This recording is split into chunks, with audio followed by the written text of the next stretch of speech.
시리아, 인류 문명의 마지막 퍼즐 조각. 시리아는 지금 조각난 지도처럼 보입니다. 종교와 민족, 그리고 아물지 못한 상처들이 그 땅을 나누고 있어요.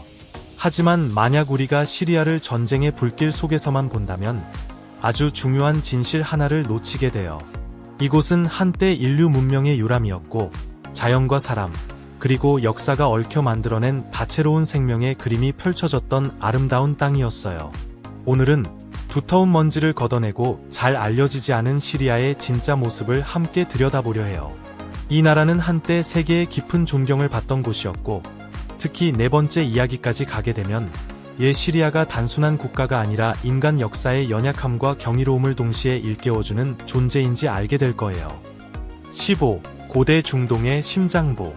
시리아는 서아시아에 자리 잡고 있으며 역사상 위대한 여러 문명이 교차하던 지점에 위치해 있어요.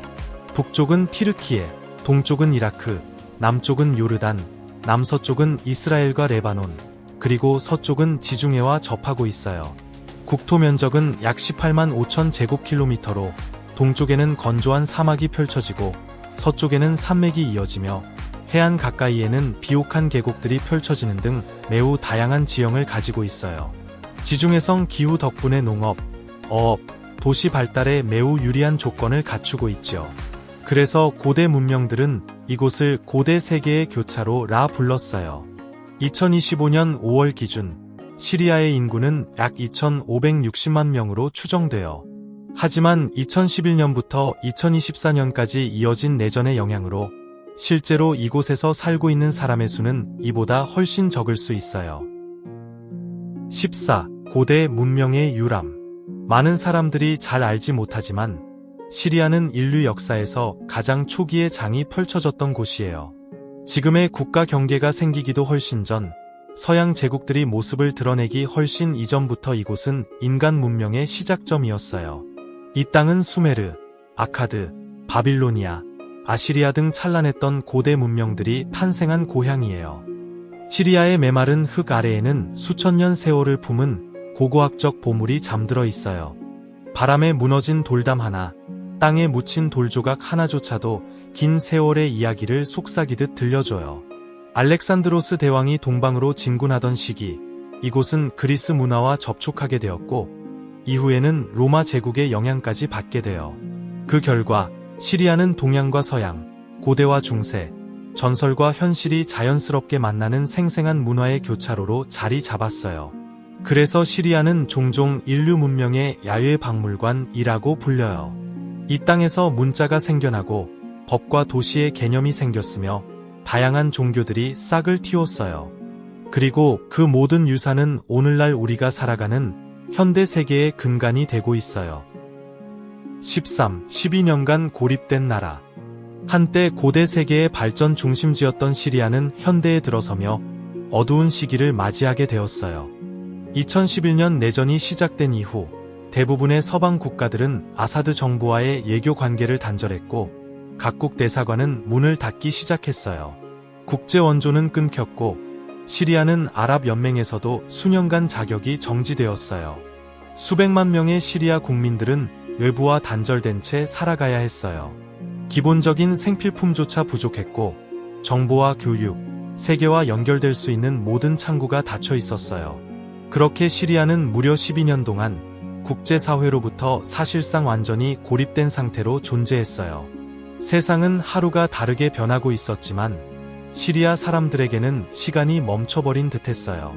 전쟁과 빈곤, 그리고 잊혀짐 속에 그들은 그대로 갇혀 있었어요. 그것은 단순한 정치적 고립이 아니었어요. 그것은 하나의 민족 전체가 겪는 깊고 오래된 외로움이었어요. 12. 시리아 여성과 외국인과의 결혼. 시리아 여성들은 중동 특유의 신비로움과 전통적인 여성미가 어우러진 매력으로 널리 알려져 있어요.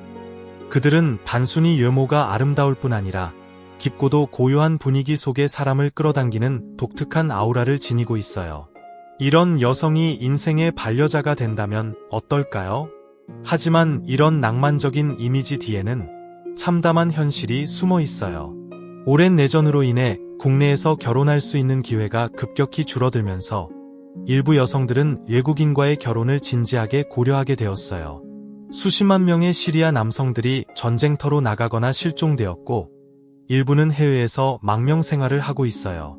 그뿐 아니라 많은 시리아 여성들이 티르키예, 요르단, 레바논, 유럽 등지의 난민 캠프에서 열악한 환경 속에 살아가고 있어요.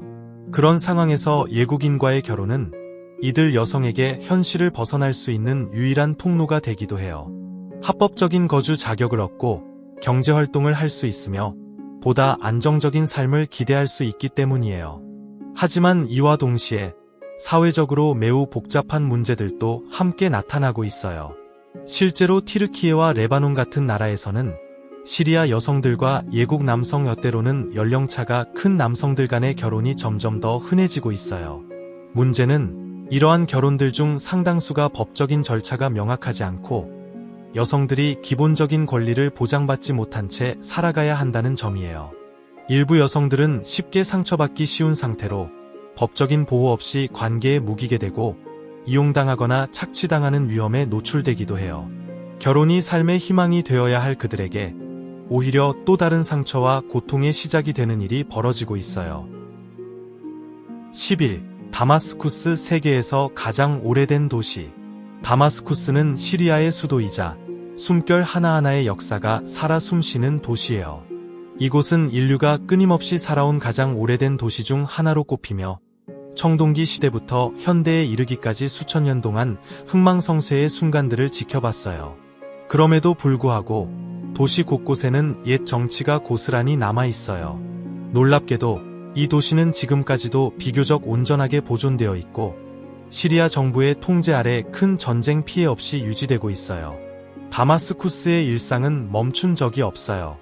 사람들은 자유롭게 거리를 오가고 구시가지에서는 전통시장들이 여전히 활기를 띠고 있어요.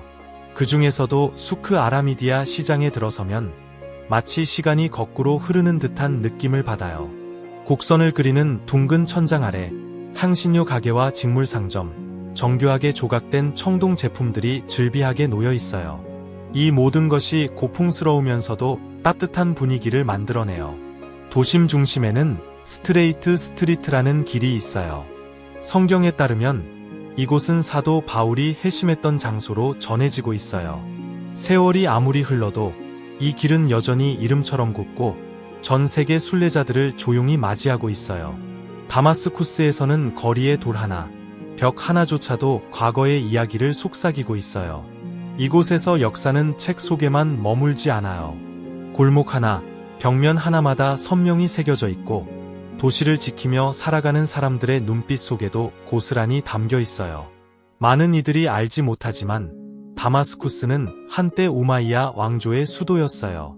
이 왕조는 이슬람 역사상 가장 강력했던 제국 중 하나였고 이곳에 있는 우마이야 모스크는 세계에서 가장 오래되고 중요한 이슬람 사원 중 하나예요.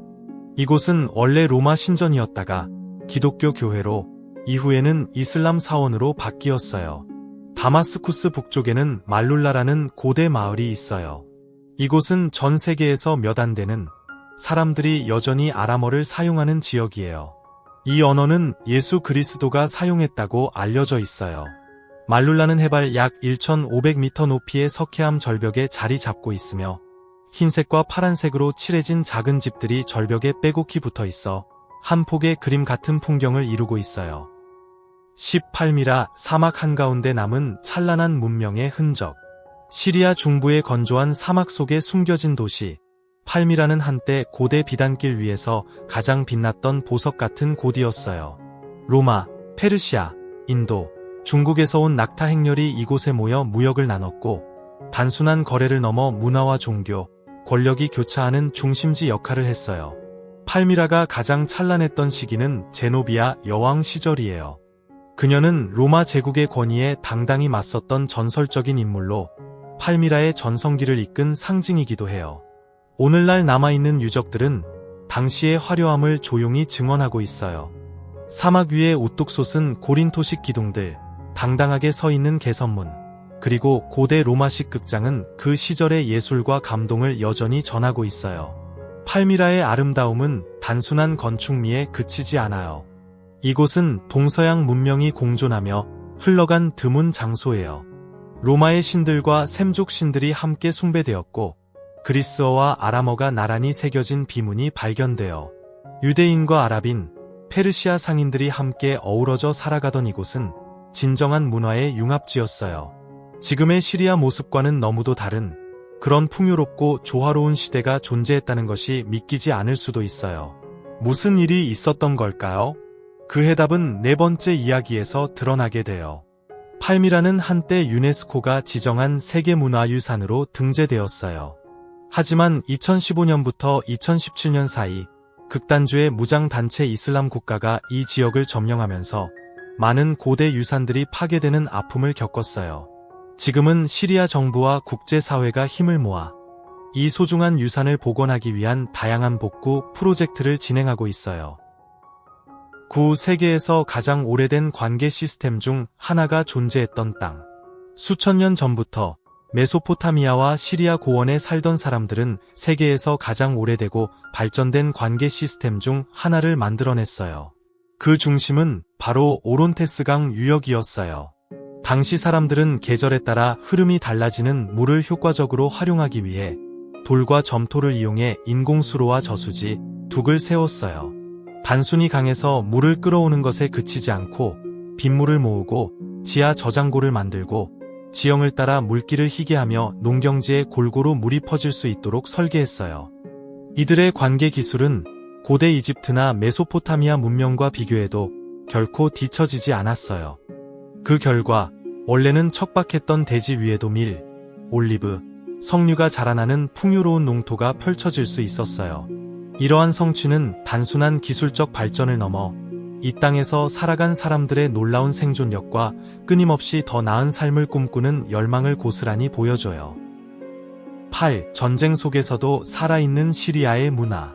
시리아의 전통 문화는 수천 년의 역사와 더불어 그리스, 로마, 비잔틴, 아랍, 오스만 등 여러 위대한 문명이 서로 만나는 지점에서 형성된 복합적인 유산이에요.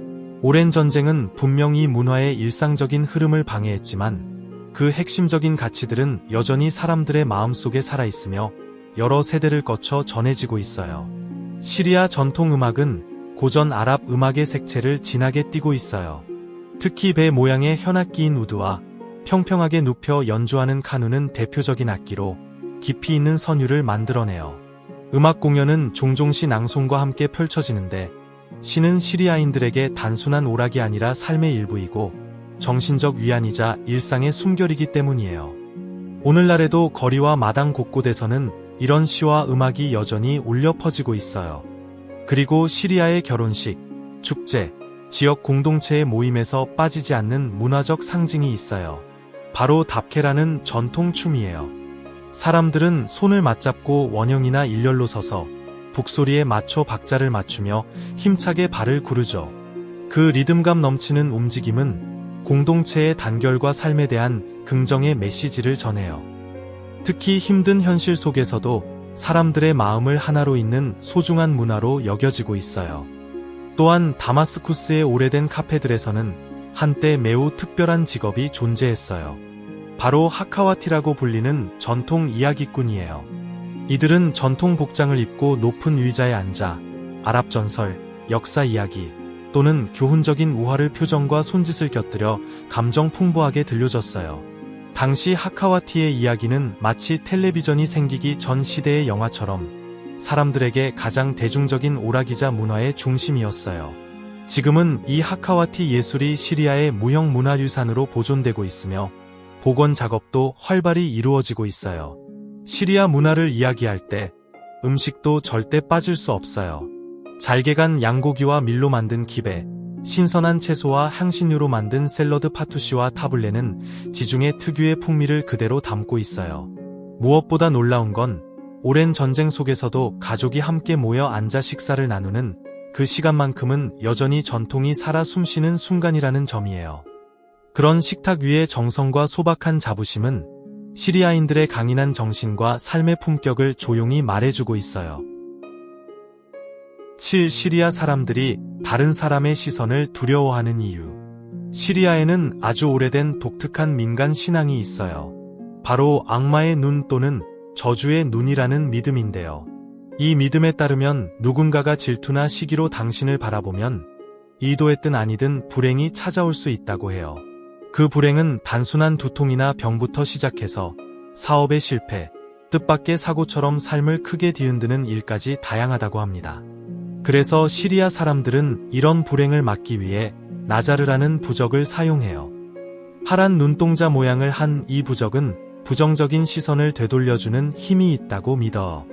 나자르는 시리아 어디서든 쉽게 찾아볼 수 있어요. 집문 앞에 걸어두거나 자동차 안에 장식하기도 하고요. 식당이나 가게, 심지어 아이들 옷에도 달려 있어요. 팔찌나 목걸이, 열쇠고리로도 많이 착용하고 있답니다.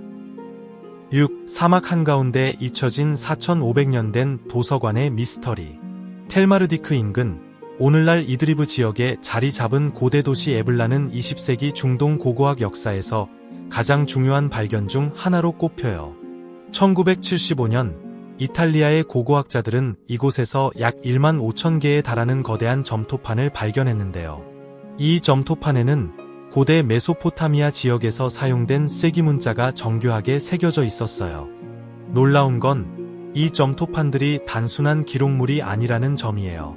그 안에는 복잡한 행정체계부터 상업거래, 법적 문서, 예교협약, 종교의식, 심지어 문학 작품까지 담겨 있었고요. 약 4,500년 전의 것으로 추정되며 고대 셈족 언어 중 하나인 에블라이트어로 쓰여 있었어요. 에블라 도서관의 발견은 고대 문명 간의 교류를 새롭게 조명하게 만들었어요. 고대 이집트부터 아나톨리아까지 연결된 문명 네트워크 속에서 에블라는 분명 문화적으로도 풍요롭고 권력과 지식이 공존했던 선진 도시였다는 걸 보여줘요. 더욱 흥미로운 건 전쟁이 일어나기 전까지만 해도 시리아는 중동에서 가장 훌륭한 교육 시스템을 갖춘 나라 중 하나였다는 사실이에요. 당시 시리아의 문해율은 90%가 넘었고 이는 중동 평균보다 훨씬 높은 수치였어요. 에블라 도서관의 존재는 단순한 유적을 넘어 시리아가 오랜 세월 동안 지성과 번영의 나라였다는 사실을 더욱 확실히 보여주는 증거라고 할 수 있어요. 14년, 하나의 전쟁, 그리고 눈에 보이지 않는 상처들. 한때 눈부신 발전을 이루던 시리아는 정치적 불안, 민족 간 갈등, 그리고 외부 세력의 개입이라는 삼중의 위기를 끝내 극복하지 못했어요. 그 결과 거의 14년에 걸친 내전이 벌어졌고 이 전쟁은 단지 국토만을 파괴한 것이 아니라 수백만 사람들의 마음 깊은 곳에 지울 수 없는 상처를 남겼어요. 모든 것은 2011년 3월 여러 도시에서 시작된 평화적인 시위로부터 시작됐어요. 시위대는 개혁과 민주주의를 요구했지만 바사르 아라사드 정권은 이 목소리에 폭력으로 응답했어요. 그 순간부터 시리아는 걷잡을 수 없는 전쟁과 혼란의 소용돌이에 휘말리게 되었고 출구 없는 어둠 속으로 빠져들었어요. 내부의 정치 위기는 곧 중동 전역을 뒤흔드는 복잡한 국제 분쟁으로 확대됐고 수많은 세력이 전장에 뛰어들었어요. 무장 반군, 극단적인 이슬람 단체, 쿠르드족 세력은 물론이고 러시아, 이란, 티르키예, 미국 주도의 연합군까지 각자의 이해관계를 따라 참전했어요. 전선은 끊임없이 바뀌었고 폭력은 통제 불능 상태로 번졌어요. 그 속에서 가장 큰 피해를 입은 건 언제나 평범한 시민들이었어요. 2024년 12월 마침내 전쟁은 막을 내렸고 아라사드 정권은 공식적으로 붕괴됐어요. 새로운 정부가 수립되었지만 시리아가 다시 일어서는 길은 멀고도 험난했어요. 국가는 심각하게 파괴됐고 기반 시설은 거의 무너졌어요. 학교의 절반이 문을 닫았고 3분의 1 이상의 주택이 파괴됐으며 에너지 시스템의 80%가 마비됐어요. 고대 도시와 역사 유적지들 중 많은 곳이 완전히 사라졌고 시리아의 경제는 사실상 기능을 잃었어요. 국내 총생산은 절반으로 줄었고 전체적인 피해 규모는 약 1천조 원에 달했어요. 이 정도의 피해는 어떤 국가라도 감당하기 어려운 수준이에요. 그 결과 600만 명이 넘는 시리아인들이 고향을 떠나 티르키예, 레바논, 그리고 유럽의 추운 도시들에 피난하게 되었어요. 그리고 또 620만 명 이상이 시리아 내부에서 집을 잃고 삶의 터전을 떠돌며 살아가야 했어요. 그들은 더 이상 자신이 태어난 곳에서조차 안정을 느낄 수 없는 고향의 이방인이 되어버렸어요. 4. 아사드 가문, 시리아를 지배했던 권력의 제국. 시리아 내전의 뿌리를 따라가다 보면 한 이름과 마주하게 돼요. 바로 아사드. 반세기 넘게 이 나라의 현대사를 뒤흔들었던 이 가문은 독재 정권의 전형이자 한 민족 전체가 감당해야 했던 고통의 상징이었어요. 모든 것은 1970년 알라위파 소수 민족 출신의 공군 장교였던 하페즈 아라사드가 쿠데타를 통해 권력을 장악하면서 시작됐어요. 그는 빠르게 권력을 중앙 집중화하고 군대, 정보기관, 정치체계를 철저히 장악했어요. 그렇게 시작된 철권 통치는 무려 30년이나 이어졌고, 이는 곧 아사드 가문이 시리아를 장기 지배할 수 있는 기반이 되었어요. 2000년 하페즈가 사망한 뒤 그의 아들 바사르 아라사드가 권력을 이어받았어요. 하지만 원래 후계자는 바사르가 아니라 형 바셀 아라사드였어요. 그런데 1994년 바셀이 교통사고로 사망하면서 당시 런던에서 안과를 전공하던 바사르가 급히 귀국했고 겨우 34살의 나이로 형식적인 선거를 통해 권력을 물려받게 됐어요. 처음 바사르는 나라를 개혁하겠다고 약속했지만 현실은 반대였어요. 정권은 점점 더 강압적으로 변했고 아사드 가문은 정치 권력뿐 아니라 군과 경제까지 완전히 손에 넣었어요. 그들의 측근들은 은행, 통신, 부동산, 연료 유통망, 암시장 등 시리아 경제 전반을 철저히 장악했어요. 나라 전체가 전쟁과 빈곤에 빠지는 동안에도 아사드 가문의 재정적 제국은 점점 더 커졌어요. 부정부패와 밀수, 내부 통제를 통해 막대한 돈이 그들에게 흘러갔고요. 바사르의 아내인 아스마 아라사드도 시리아 경제의 일부를 실질적으로 운영하는데 깊이 관여한 것으로 알려졌어요. 이 권력의 중심에는 또 한 명의 핵심 인물이 있었어요. 바사르의 남동생 마헤르 아라사드는 정예 부대인 공화국 수비대를 지휘하며 형에게 절대적인 충성을 바쳤어요. 그는 홈스와 알레포에서 자행된 잔혹한 진압 작전으로 악명이 높았고 군사 권력 외에도 거대한 마약 밀매 조직을 이끌며 매년 수조 원대의 수익을 아사드 가문에 가져다준 혐의를 받고 있어요. 그리고 마침내 2024년 말 아사드 정권은 무너졌어요. 50년 이상 이어진 철권 통치는 종말을 맞았고 한때 권력이 지배했던 거리에는 바사르 아라사드의 사진이 찢겨지고 짓밟히며 불태워졌어요. 그 장면은 국민들이 품고 있던 분노와 절망이 어떤 것이었는지를 뚜렷하게 보여줬어요. 그들이 감내해온 세월을 말로 다 표현하기는 어려워. 하지만 분명한 것은 시리아 국민들은 그 오랜 고통 속에서도 끝내 희망을 잃지 않았다는 거예요. 절망 속에서도 꺾이지 않는 의지와 용기를 지닌 그들에게 우리는 조용히 마음을 모아 기도하게 돼요. 3. 새로운 정부의 재건과 국제사회로의 복귀. 아사드 정권이 무너진 뒤 시리아는 새로운 시작 앞에 섰어요. 힘든 전환기였지만 동시에 세계와 다시 손을 잡을 수 있는 기회이기도 했어요. 아흐메드 아라사라흐 대통령이 이끄는 새 정부는 국가 재건과 국제사회와의 복귀를 최우선 과제로 삼았어요.